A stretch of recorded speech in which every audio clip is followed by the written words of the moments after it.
Hi friends, ஃபேஸ்புக்கில் கோமன் ரகுநாதன்ற ஒரு தீபாவளி பற்றி இந்த ஆர்டிக்கல் எனக்கு ரொம்ப பிடிச்சதுனால தான் இந்த வீடியோ. தீபாவளி அன்றும் என்றும், அன்று வறுமையில் வளமை, இன்றோ வளமையில் வறுமை. எல்லாம் இருந்தாலும் எதையோ தொலைத்து விட்டது போல். இதோ டேபிள் முழுவதும் இனிப்புகள், பகிர்ந்து கொள்ள ஆளில்லை.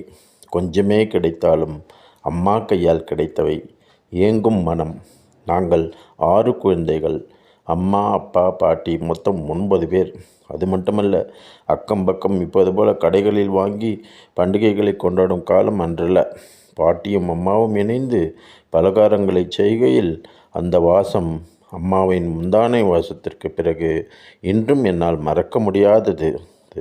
சங்கு பட்சணம் என்று அம்மா ஒன்று செய்வாள். சங்கு போல இருக்கும். அதில் இனிப்பாய் காரமாய் இரண்டுமே செய்வாள். இப்போது அந்த பட்சணம் யாருக்காவது தெரியுமா என்றே தெரியவில்லை. விடிகாலை எழுந்தவுடன் நலுங்கு, அந்த எண்ணெய் குளியல், கண்களில் புகுந்து எரிச்சலை தரும் சீயக்காய். ஆற்றின் பின்புறம் ஒரு பெரிய பித்தளை அண்டா இருக்கும். அதிலே வெந்நீர் போட்டால் எல்லோருமே குடித்து விடலாம். அப்பா பூஜை முடித்து துணிகளை கொடுத்து அதை அணிந்த பின் அக்ரஹாரம் முழுவதும் அவரவர் உடையை பற்றி பேசுவது, தீபாவளி மலர் புத்தகங்களுக்காக போட்டி போடுவது. எங்களுக்கு எந்த குறையும் தெரியாமல் வளர்த்தவர் எங்கள் தந்தை. நான் ஒரு தந்தையாய் ஆன பின்தான் அவரது கஷ்டங்களை புரிந்து கொண்டேன். எங்கள் பண்டிகைகளை சிறப்பாக்க கட்டாயம் அவர் எவ்வளவோ கஷ்டப்பட்டிருப்பார். எங்கள் தாய் தந்தையரின் மறைவுக்கு பின் அந்த பண்டிகைகளின் சந்தோஷங்களும் போய்விட்டன என்பதுதான் உண்மை. ஆனால் ஒரு தந்தையாய் எனது குழந்தைகளுக்கு இந்த பண்டிகை இயக்கங்கள் துளியும் வராமல் பார்த்து கொண்டவன் நான்.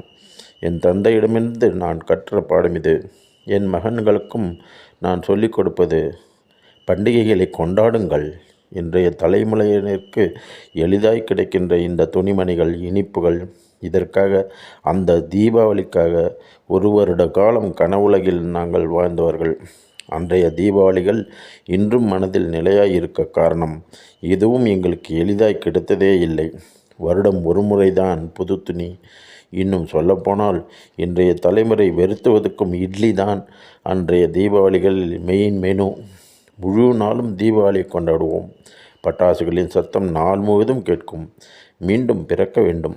அதே ஊர், அதே அக்ரஹாரம், அதே அம்மா, அப்பா, பாட்டி, அதே உடன்பிறப்புகள், அதே சந்தோஷம்.